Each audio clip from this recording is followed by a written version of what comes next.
कार्यक्रम के पुण्यार्चक हैं हनुमान प्रसाद बड़जात्या परिवार, जशपुर, रायपुर। राजकुमार सुधा जैन, विनोद संजना जैन, दिलीप सीमा जैन, रासू शीतल, राहुल अदिति, पुष्पा विमल पांड्या इंदौर, स्नेहलता विकास काला जयपुर, ममता सुरेश सेठी कोलकाता, सानू अमित जैन सूरत, पूर्वा हर्ष जैन कोलकाता, सलोनी हर्षवर्धन जैन आगरा, वेदिका यश पाटनी नागपुर, रचित मौलिक जिनांश वांशिक धैर्य वंदित जैन। आपको भी सांस भेंट का सौभाग्य प्राप्त होता है। सभी लोग अपने स्थान पर बैठते चलें। वहां लिख रहे हैं संजय कुमार जी, विजय कुमार जी, अजय कुमार जी, गांधीनगर अजमेर। आपने एक प्रतिभा स्थली को गोद लेने की योजना के तहत आपने स्वीकृति दी है। आप भी आए। हो गया आपका? हो गया। भांवरी लाल सुरेश कुमार जी काला, डॉक्टर रौनक जी काला परिवार, आपको भी शास्त्र भेंट करने का सौभाग्य प्राप्त होता है। जिन जिन महानुभावों के नाम की घोषणा हुई, देवेंद्र कुमार जी जैन, मीनू जैन, सभी लोगों के नाम ले दिए गए हैं। क्रम से दो दो लोग आ जाएं। जिनवाणी जग मैया जन्म दुख मेट दो, जिनवाणी जग मैया जन्म दुख मेट दो, 1 मिनट में दुख मेट दो, मरण दुख मेट दो, जिनवाणी जग मैया जन्म दुख मेट दो, जिनवाणी जग मैया जन्म दुख मेट दो। अब अभी बाद में करेंगे। हाँ चलिए, अब सभी लोग हो जाए नीचे। सबका हो गया है। चलिए, प्रतिभा स्थली के सभी 65 कर्मचारियों के लिए रेनकोट और गौशाला के लिए 12,500 रुपए दिगंबर जैन मंदिर, टैगोर नगर, रायपुर द्वारा प्रदान किए गए। तालियां बजाकर अनुमोदना। अब जितने भी लोग हैं सभी नीचे से। कहां जा रहे हैं आप लोग? सभी लोग, कोई ऊपर नहीं चढ़ेगा अब। हाँ, सभी नीचे आ जाएं। एस के जैन, मंटू जैन, यमुना बिहार, दिल्ली, नीचे से श्रीफल भेंट करने का सौभाग्य प्राप्त करें। प्रेरित जैन, पिपरई, चंद्रशिला के माध्यम से नीचे से श्रीफल भेंट करने का सौभाग्य प्राप्त करें। रोक दें, कोई भी नहीं जाएगा। सब नीचे। आप नीचे, सब हो गया। सभी लोग नीचे आ जाएं। अरविंद कुमार, रीता जैन, दिवाकर परिवार इंदौर, निशा जैन, बड़कुल, नागपुर, आपने भी एक चंद्रशिला के माध्यम से क्षेत्र को सहयोग दिया। हम सभी को आचार्य परमेष्ठी की सामूहिक पूजन का सौभाग्य प्राप्त होता है। बोलिए संत शिरोमणि आचार्य गुरुवर विद्यासागर जी महामुनि राज की, समस्त आचार्य संघ की। चंदगिरी पर्वत पे मेरी एक कुटिया बन जाए, चंदगिरी पर्वत पे मेरी एक कुटिया बन जाए। जब खिड़की खोलूं तो तेरा दर्शन हो जाए, गुरु जी तेरा दर्शन हो जाए, प्रभु जी तेरा दर्शन हो जाए। आचार्य श्री जी के चरणों में हम झुका रहे अपना माथा, जिनके जीवन की हर चर्या बन पड़ी स्वयं ही नवगात।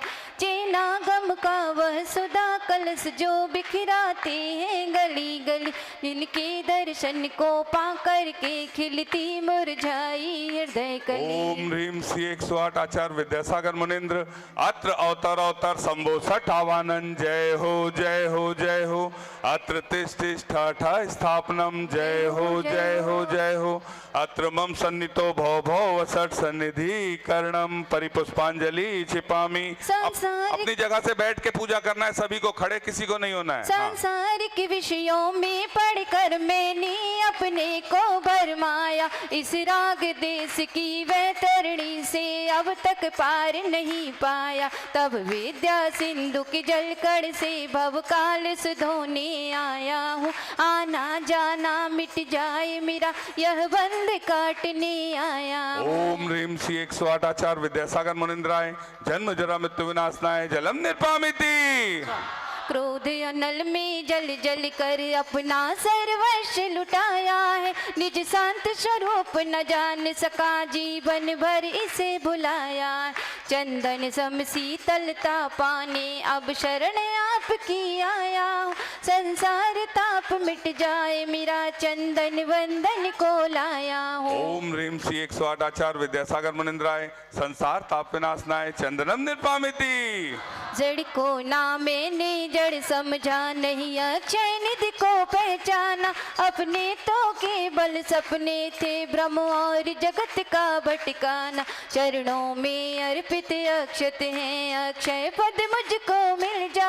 तब ज्ञान अरुण की किरणों से यह हृदय कमल भी खिल जावे। ओम ह्रीम श्री 108 आचार्य विद्यासागर मुनिंद्राय अक्षय प्रप्राप्ताय अक्षतान निर्पामिति। इन विषय भोग की मदिरा पी मैं बना सदा से मत वाला। तृष्णा को तृप्त करे जितनी उतनी बढ़ती इच्छा ज्वाला। में काम भाव विध्वंस हित मन सुमन चढ़ाने आया हूँ। यह मदन विजेता बन न सके यह भाव हृदय में लाया हूँ। ओम ह्रीम श्री 108 आचार्य विद्यासागर मुनिंद्राय कामवाण विध्वंसनाय पुष्पम निर्पामिति। इस क्षुधा रोग की व्यथा कथा भव भव में कहता आया हूँ। अति भक्ष अभक्ष बके फिर भी मन तृप्त नहीं कर पाया। नैवेद्य समर्पित करके मैं तृष्णा की भूख मिटाऊंगा। अब और अधिक ना भटक सकूं यह अंतर बोधि जगाऊंगा। ओम ह्रीम श्री 108 आचार्य विद्यासागर मुनिंद्राय क्षुधा रोग विनाशनाय नैवेद्यम निर्पामिति। मोह अंधकार से व्याकुल हो निज को नहीं मैंने पहचाना। मैं राग द्वेष में लिप्त रहा इस हाथ रहा बस पछताना। यह दीप समर्पित है गुरुवर मेरा तम दूर भगा देना। तुम ज्ञान दीप की बाती से मम अंतर दीप जला देना। ओम ह्रीम श्री 108 आचार्य विद्यासागर मुनिंद्राय महामोहांधकार विनाशनाय दीपम निर्पामिति। इन अशुभ कर्म ने घेरा है मैंने अब तक यह माना था। बस पाप कर्म तज पुण्य कर्म को चाह रहा अपनाना था। शुभ अशुभ कर्म सब रिपुदल हैं मैं इन्हें जलाने आया।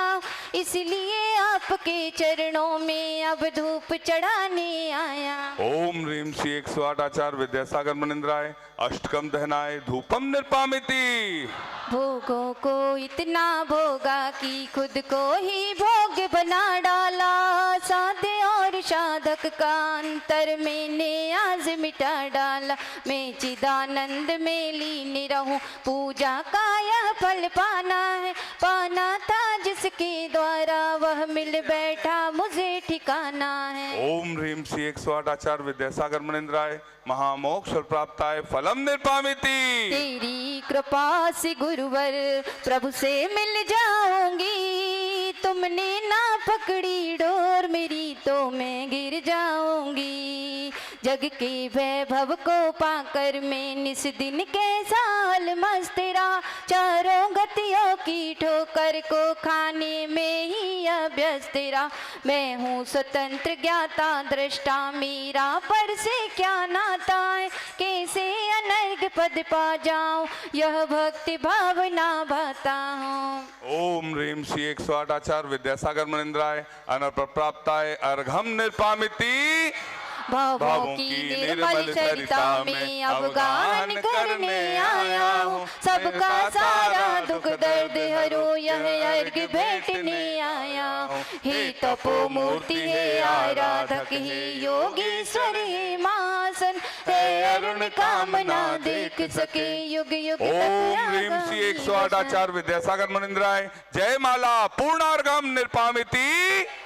हे भगवान नमोस्तु नमोस्तु नमोस्तु।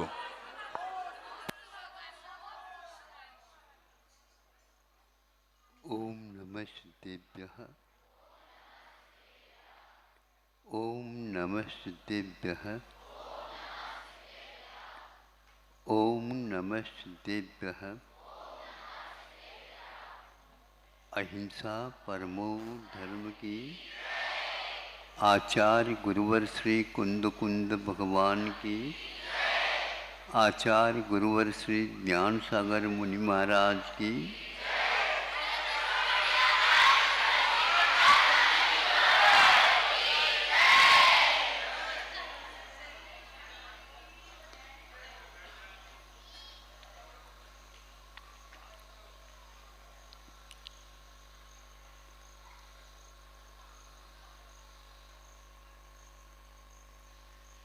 ऊपर उड़ने वाले जो कोई भी वाहन हैं, सुना है, वे बहुत वजन उठा करके ऊपर जाते हैं, किंतु उन विमान इत्यादिकों का अनुपात से, उस आकृति की अपेक्षा से भार, वजन जिसको बोलते हैं, बहुत कम रहता है। उसमें कौन से ऐसे धातु का उपयोग किया है, तो उन्होंने कहा कि उसका जो जर्मन का बोलते हैं क्या, उसका और भी ठोस बना करके, कठिन तो बहुत रहता है लेकिन हल्का रहता है, और उसको ऊपर उठाते समय एक प्रकार से ये सावधानी रखी जाती है, सीधे भागते नहीं, किंतु भागते भागते ये कुछ अंश ऊपर उठाते हुए उसको उड़ाया जाता है। जब छोटे थे उस समय पतंग उड़ाते थे तो प्राय करके एक बच्चे को सामने खड़े कर देते, नहीं समझे, फिर इसके बाद उसको पहले जैसे कोई भी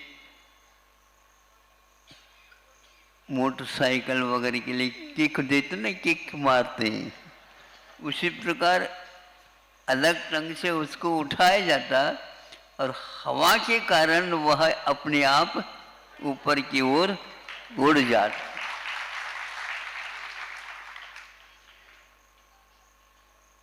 तो उसकी आकृति के बारे में हम सोचते हैं उस वाहन की, तो जैसे पक्षी होते हैं लगभग वैसे ही होते हैं, और इस वाहन के में पक्षी के अनुसार पंख जैसे कुछ भी नहीं होते, लेकिन इस प्रकार आकार रख करके सामने उसको मछली की भांति ऐसी आकार दिया गया है जिसके द्वारा वह उस हवा को चीरते हुए आगे की ओर बढ़ जाता है।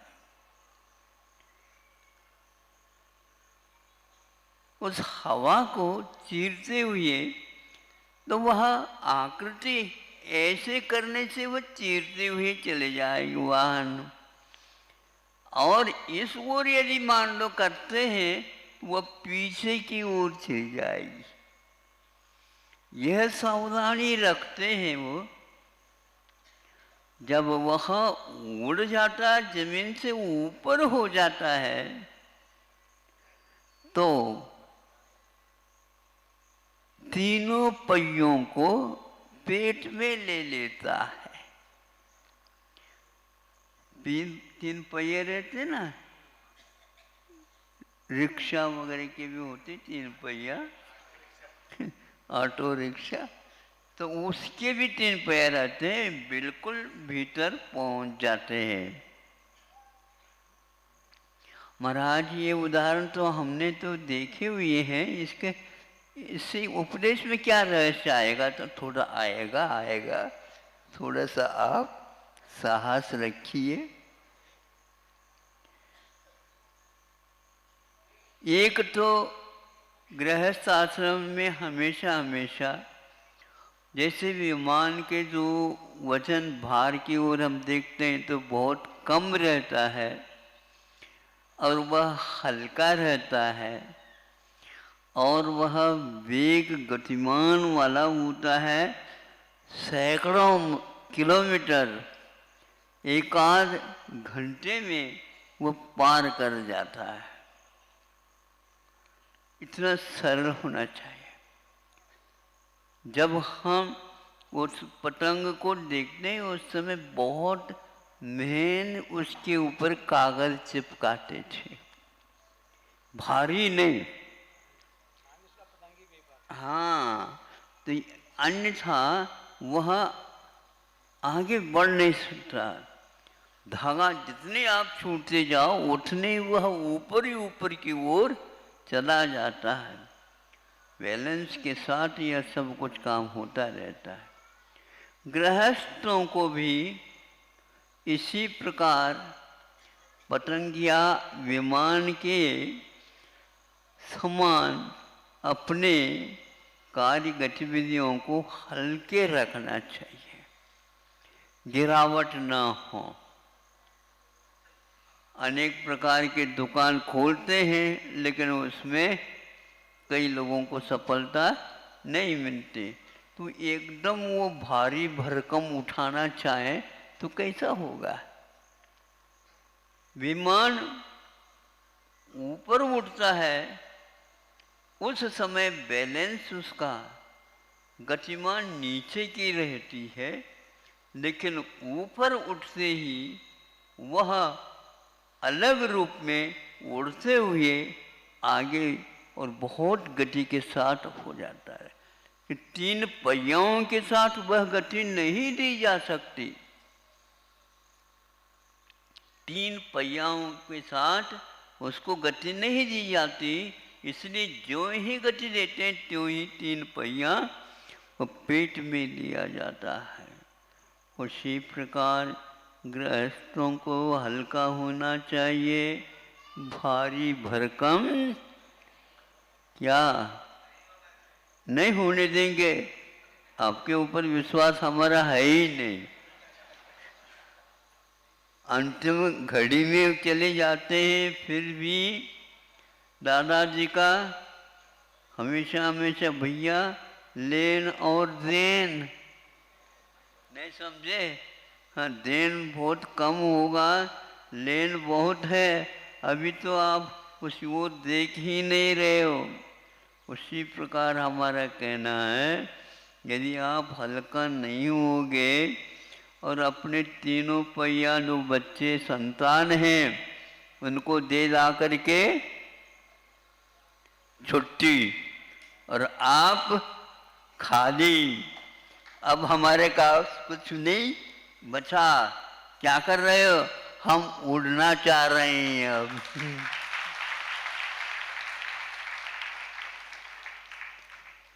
इतना सारा हमें पहले भूमिका बनानी पड़ी कि तब कहीं जा कर के आप लोग बात समझ में आ रही है? आ गई महाराज। इसलिए आप लोग अपने बच्चों को कह दो, विमान की भांति हम तुम लोगों को हाँ अब अधिकार दे देते हैं, अधिकृत कर देते हैं। सभी आप भी लोग, लेन भी आपकी ही है और हमने देन की बात नहीं करेंगे। ऐसे देन की बात देनी होगी, क्योंकि जब कभी भी व्यापार होगा लेन देन के द्वारा ही होगा। और आपका विश्वास ग्राहक के ऊपर पूर्ण रहना चाहिए। तब कहीं जा करके वहाँ कभी भी अपने नोट वगैरह जो कोई भी रकम है उसको दिखाता नहीं, और आप दुकानदार पूरी दिखा रहे हैं, फिर भी उनके ऊपर ग्राहक का विश्वास होता नहीं। किंतु दुकानदार का विश्वास उस ग्राहक के ऊपर है, क्योंकि इसके पास दिखावट नोट नहीं है। यदि दिखावट नोट हो जाए तो क्या करोगे बताओ? उससे माल कोई भी खरीदेगा नहीं और देगा भी नहीं। आप लोगों को चाहिए अपने ब्रह्मचर्य आश्रम, गृहस्थाश्रम, वानप्रस्थाश्रम और संन्यास आश्रम। कई बार सुनते हैं, आप लोग कहते हैं, कई लोग, मैंने तो संन्यास ले लिया। काय से? राजनीति से।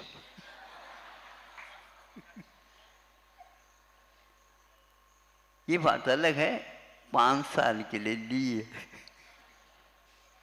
क्योंकि हम आए ही नहीं चुन करके। लेकिन इतने बैलेंस तो बनाए रखा, उनके वह सांस्कृतिक जो क्षमता है उसको ब्रेक नहीं लगाएगा। नहीं तो कभी कभी 5 साल के लिए अब आप आने का तो बात ही छोड़ दो, आप खड़े भी नहीं हो सकते। तो इसको सुन करके लड़खड़ाते हैं आप तो, अब कुछ चलेगा ही नहीं। इसी प्रकार कि यह संन्यास आश्रम की जो बात आती है, अपने आप में बिना 3 पहिए के वो चलेंगे, तब कहीं जाकर के भीतरी रत्नत्रय और फोर्स जो है आगे की ओर गति उसकी बढ़ेगी।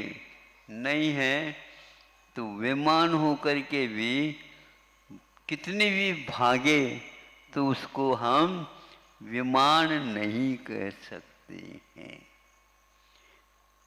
परिणामों में भी इस प्रकार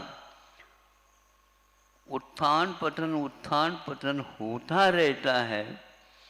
तो सन्यासी होता है, वो श्वास भी लेता है और चलता भी रहता है, जैसे मानो चल रहा है, चलता है लेकिन श्वास भी लेता रहता है। ऐसा नहीं कि खड़े होकर के श्वास ले फिर बाद में कदम रखे। संन्यास आश्रम में भी उसके एक नीचे और ऊपर, नीचे और ऊपर, इसको ग्रंथों में संक्लेश और विशुद्धि नाम दिया है। हम हमेशा हमेशा विशुद्धि नहीं रह सकती। जैसे पानी कितने भी पड़ो लेकिन वह एकदम साफ सुथरा नहीं हो सकता। ऊपर था उस समय तो श्वास वह शुद्ध था, किंतु जो ही जमीन को टच करता उसका रंग बदल जाता है। जैसे चाय के पत्ते में आ जाता है, कैसा आ जाता है? उसमें दूध डालने से बस लाल हो गया। उसी प्रकार यह भी परिणामों में सिद्धि रहती है, शुद्धता रहती है और उसी नीचे की ओर आना भी पड़ता है। एक साथ वह भले ही भावों का संकल्प ले ले, किंतु वह परिणामों में आरोहण अवरोहण होता ही रहता है। उसमें किसी प्रकार से हम बदलाहट नहीं कर सकते। कितने भी चालक वाहन का चला रहा है, बहुत होशियार है, निष्णात है, सुरक्षित गंतव्य तक पहुंचने की क्षमता रखता है, फिर भी पूरी गति के साथ 1-2 किलोमीटर तो चला सकता है, फिर बाद में उसको थोड़े बहुत तो धीमी करना ही होता है।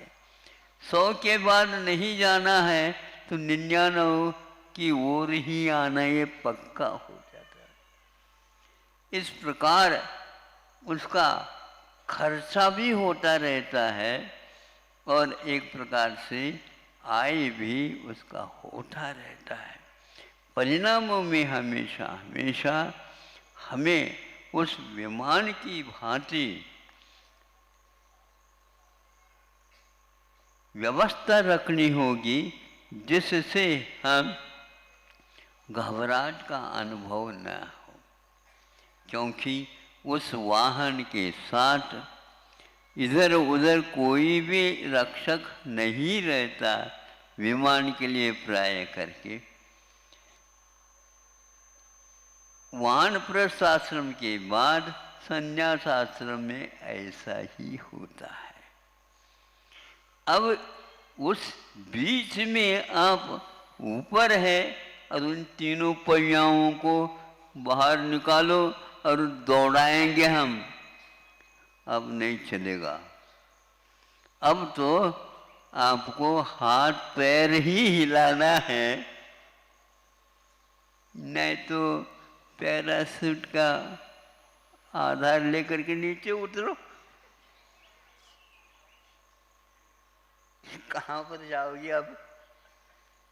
पैराशूट का जो है आधार ले लिया, विमान से कूद गया, अब कहाँ जाएगा? वो पैराशूट वो कैसा रहता है? नीचे की ओर और ऊपर हवा में। अब वो देखता कहाँ, उसको उतारा नहीं जाता, जैसे जैसे हवा के कारण धीरे धीरे वो आता रहता है, लेकिन व्यवस्थित जमीन मिल जाए ऐसा कोई नियम नहीं है। बहुत ही शांति के साथ और धैर्य के साथ कोई कोई जा कर के झाड़ी में ही अटक जाता है, कोई कोई नदी में चला जाता है, कोई समुद्र में चला जाता है, कहीं ऊबड़ खाबड़ पर्वत आदि वहाँ पर चला जाता है, कोई संबंधी आता ही नहीं। उसी प्रकार यदि विशुद्धि से नीचे गिरता है, अशुद्धि में संक्लेश में, उस सन्यासी का भी हाल होता है। अब क्या किसी को बुला नहीं सकते, चिल्ला नहीं सकते, और हाथ पैर कुछ भी कर लो, कुछ नहीं कर सकते, और नीचे उतरने के उपरांत अनेक प्रकार की आपत्ति सामने सामने खड़ी रहती है। एक बार आप यदि हल्का हो जाओगे, ये सब बताते आगम में लिखा हुआ है। जिसका त्याग होता है, संन्यास ले लिया, फिर वह राजनीति जैसे नहीं होना चाहिए संन्यास। कभी कभी वह पुनः उछाल ले ले, अथवा धीरे धीरे इनडायरेक्ट काम करते चले जाए, वही ऐसा यहाँ नहीं बनता। तब कहीं जा कर के अपने जीवन में वे अभाव में भी सद्भाव का अनुभव करने की शैली संन्यास आश्रम में प्राप्त होती है। कैसे कैसे मुनि महाराज हुए हैं, कैसे कैसे संघों का निर्वाह किया है, और अंत में जैसे 3 पहियाओं को छोड़ दिया, उसी प्रकार वे आचार्य महाराज, वे उपाध्याय महाराज और पदों से ऊपर रह करके काम करने वाले वे अवकाश प्राप्त होता है। इस अवकाश का अर्थ क्या है? लोकाकाशे वगाह है। सभी प्रकार की कल्पनाएं, सभी प्रकार के आकार विकार सब समाप्त हो जाता है। न ही रंग है, न ही भार है, और न ही और कोई भी गुण पर्याय उसमें उद्भूत होते हैं। उसको ये तत्व आकाश तत्व की संज्ञा दी गई है। ऐसे आकाश में जैसे अवगाह होता है, उसी प्रकार संन्यास आश्रम में भी उस आत्म तत्व का अवकाश हमेशा हमेशा हल्का फुल्का होता है, तभी संभव है।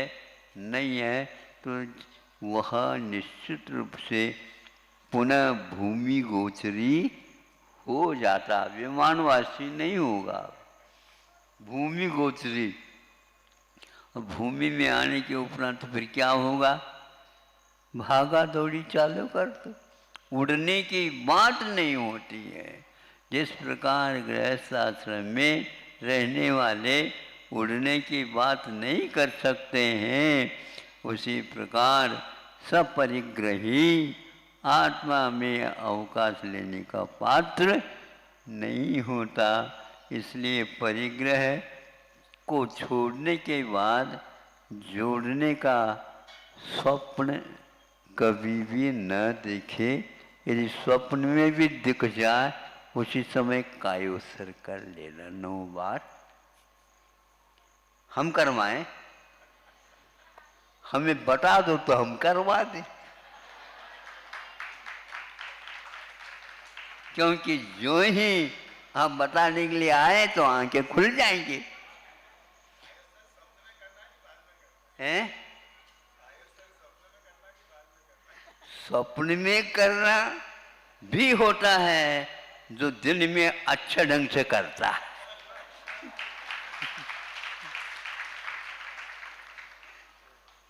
बार बार भावना करता है तो एक आध बार वह स्वप्न में भी मुनि बन जाता है। और बार बार समझाने के बाद भी बात नहीं आ पाती है। हम देख लेंगे, स्वप्न तो दूर, दिन में भी उसको कभी भाव स्थिर नहीं रह पाएगा। ये बहुत अभ्यास का काम है, भावना का काम है। अथवा उन भावना वाले और अभ्यास वाले या अभ्यस्त जो मुनि महाराज होते हैं, उनके पास रहने से, उनके बार बार चर्या को देखने से ये सब काम हो जाता है। इसलिए आप लोग याद रखेंगे, विमान तभी उड़ता है तो अनबैलेंस जब कभी भी हो जाता है, उसमें बहुत बड़ा खतरा होता है। कई बार सुनते हैं जो कौवा है अथवा चील है, गीद है, आदि आदि पक्षियों के टकराने से भी विमान धराशायी हो जाता है। ऐसे ही संन्यास आश्रम में भी कोई परिग्रह का पक्षी टकरा दे धराशायी हो जाता है। बहुत होशियारी के साथ इस विमान को चलाना होता है। धन्य है वे मुनि महाराज, इन सब संकटों के भी पार जा करके अपने विमान को सुरक्षित स्थान तक ले जाते हैं। अहिंसा परमो धर्म की।